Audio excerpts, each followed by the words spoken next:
Olá pessoal, eu sou Daniela Abreu trazendo para vocês alguns relatos de terror, mas antes de começar, já quero pedir para vocês deixarem o joinha nesse vídeo que é muito importante e se puderem, deixe seu comentário aqui.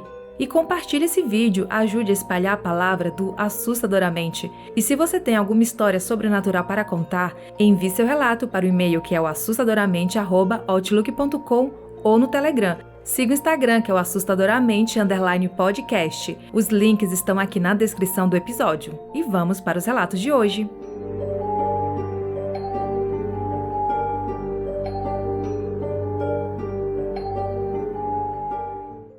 Aliens ou outra coisa me visita sempre. O que vou contar até hoje eu não sei como explicar. Afinal, sou mais uma pessoa cética nesse mundo. Apesar de ter nascido dentro de uma igreja e passado metade de minha vida pulando de religião em religião. Quando criança, passei um bom tempo na igreja evangélica e, embora fosse muito pequena, sempre assistia aos cultos e pensava que havia algo diferente lá, como se faltasse alguma coisa. Preciso citar que desde sempre tenho pesadelos. Até aqui vocês podem dizer, tá, isso é normal. E eu concordo. A questão é que eram pesadelos recorrentes, elaborados e vívidos demais se considerar que eu era uma criança que assistia apenas desenhos. Eu tinha esses pesadelos tão sombrios e quase nunca contava isso a ninguém. Também não acordava chorando ou algo do tipo. Era como se isso fizesse parte da minha vida. E a maioria desses sonhos estão gravados em minha memória até os dias de hoje. Vou contar alguns deles. Eu tinha uma babá que era má comigo quando a minha mãe não estava por perto. Um pesadelo recorrente era com ela cortando a cabeça da minha mãe fora ou a torturando. Nesses sonhos, eu lembro que não orava a Deus, afinal, eu nem sabia fazer isso. Apenas olhava para o céu noturno. Felizmente, a minha mãe a mandou embora depois que descobriu que ela furtava algumas coisas na casa. Então, meus pesadelos com ela acabaram. Porém, vieram outros piores. Desde criaturas que eu não sabia definir, mas que não me assustavam nos sonhos, até catástrofes como dilúvios e até o fim de alguma coisa que eu não sabia qual, mas que era grande ou importante, e esses eram também os mais recorrentes. Nesses pesadelos havia algo relacionado ao céu, que não é muito claro em minha mente hoje em dia. Eu fui crescendo, mas sequer sabia da existência de aliens, até que um dia eu sonhei que estava em outro planeta. E no sonho eu sabia até que planeta era. Nele encontrei um casal que tinha uma forma humanoide, com a cor de pele meio amarela e lisa. Eram compridos, pareciam estar de mãos dadas e não usavam roupas. Eles não tinham rosto, pelo menos não que eu me lembre. Tranquilamente perguntei a eles se onde eu estava era o tal planeta e eles apenas apontaram para a direção que eu deveria ir. A partir desse ponto, as coisas ficaram confusas. Eram sonhos e mais sonhos onde eu estava em um lugar escuro vendo a terra. Me lembro de poder sentir o vazio daquele lugar, daquela escuridão. Eu podia sentir o espaço, sabe? Foi aí que o tema da ufologia surgiu em minha vida. Num piscar de olhos, eu já estava pesquisando sobre o assunto, assistindo ou lendo sobre isso, e tendo sonhos cada vez mais lúcidos com esses seres, ou uma lua gigantesca e outras coisas enormes colidindo com a terra. Esses pesadelos eram sempre muito desesperadores e por isso criei uma certa fobia com temas relacionados ao espaço. Se vejo que a lua está muito grande no céu, tenho agonia e um medo que não sei explicar. Guardei isso comigo durante a minha adolescência, até que um dia, no meu quarto, enquanto eu jogava, me deu uma vontade imensa de fechar a janela e fui lá fechá-la. Quando me aproximei da janela, eu vi uma coisa que parecia uma estrela comprida e grande. Eu a encarei por um tempo e percebi que ela se movimentava e aumentava de tamanho. Achei que poderia ser um avião.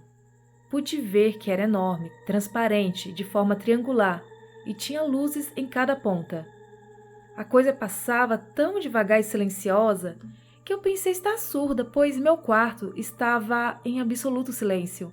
E eu posso afirmar que nem conseguia respirar naquele momento. Depois disso, eu só lembrei de já estar deitada em minha cama, com um medo indescritível, e que fiquei uns 10 dias com pavor de dormir sozinha. Decidi contar o ocorrido aos meus amigos, mas, claro, virou piada. Os pesadelos e coisas estranhas continuaram, como os seres que se comunicavam comigo através dos meus jogos por meio de códigos, os quais eu conhecia nos meus sonhos, mas esquecia quando eu acordava. Até que um dia eu me encontrei com alguns amigos e a minha ex-cunhada para bebermos. Em dado momento, os meus amigos foram todos dormir enquanto eu e essa minha cunhada ficamos preparando o jantar. Não sei por qual motivo, mas eu contei a ela que estava com dificuldades para dormir. E na mesma hora, ela me entregou um remédio que tomava nessas situações. Lembro que ela só me deu a metade desse comprimido e continuamos conversando. Ela era uma pessoa religiosa, ou quase, pois vivia metade do tempo na igreja e a outra metade no mundo, sabe? Enfim, ela terminou o jantar e eu já estava na sala esperando. Ela me deu o prato de comida e eu lembro apenas de pegá-lo, olhar para o frango que estava no prato e apagar. Só fui acordar no outro dia, com alguns flashes do ocorrido, como lembranças dela estar em cima de mim com um olhar que parecia furioso ou assustado, não sei dizer. Ela falava algo e então era só escuridão. Quando me levantei da cama, percebi que estava com uma roupa diferente.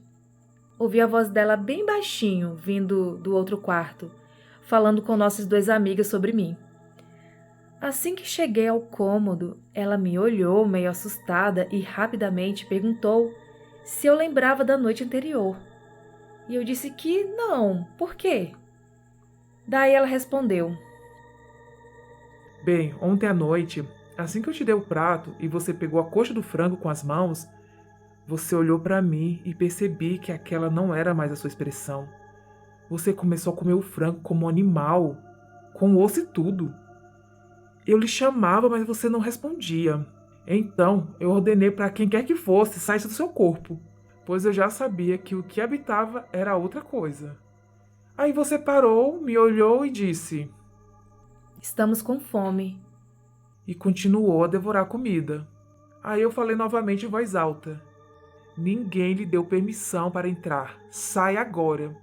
E você respondeu: Estamos com fome, viemos de muito longe. e apontou para cima. Nessa hora, eu lhe atirei no sofá e continuei tentando expulsar aquilo, orando como nunca. Você me olhava sem piscar, sorria e falava baixo. Viemos de cima, estamos cansados. Eu já estava apavorada sem saber o que fazer quando te puxei para o banheiro, te coloquei debaixo do chuveiro e você continuava a me encarar com um sorriso. Foi assustador. Eu não acreditei muito na hora em que ela me contou tudo aquilo, mas fiquei digerindo toda a história. E então, como se aquilo fosse um gatilho, eles, entre aspas, vieram à minha cabeça. Assim, apenas aceitei tudo, me conformando com algo que sequer sei explicar. Depois disso ocorreram outros raros acontecimentos, como alguns animais que ficavam assustados quando me viam. A minha vizinha, por exemplo, tinha um cachorro caramelo que brincava com todo mundo e era um amor comigo, mas que um dia gritou e fugiu de mim com o rabinho entre as pernas, muito acuado, assim que me viu quando eu chegava do trabalho. Percebi que ele encarava minha cabeça e chorava. Eu até olhei para os lados para o povo da rua não pensar que eu estava batendo no doguinho. A minha gatinha também já teve o mesmo comportamento comigo, encarando o topo da minha cabeça toda arrepiada e brava. E sempre que eu ia fazer carinho, ela corria de mim como se estivesse atrás de algo. Enfim, eu acho que isso está mais para um desabafo. Peço desculpas por ser tão longo. É a primeira vez que falo tudo isso de uma vez para um podcast ou algo do tipo. E, bem, sei que hoje mais um pesadelo com eles me espera. Esse relato foi enviado pela Fernanda, do Rio de Janeiro. Fernanda, muito obrigada por desabafar. Fique à vontade, eu sei que é bom desabafar. Não guarde isso com você. E sei que não tá te causando bem, né? Você não gosta. Procure ajuda. Pior que eu não sei te falar quem procurar. Não é caso de igreja, não é caso de centro de espiritismo, nem de umbanda. Ah, mas como você já falou mesmo, você já estudou um tempo a questão de ufologia, deve ter pessoas que entendem muito bem dessa área, que possam te orientar de alguma forma. Bom, eu espero que você fique bem. Procure alguém que entenda do assunto. É isso que eu posso falar pra você, porque eu não entendo nada do assunto. E mais uma vez, obrigada por enviar sua história.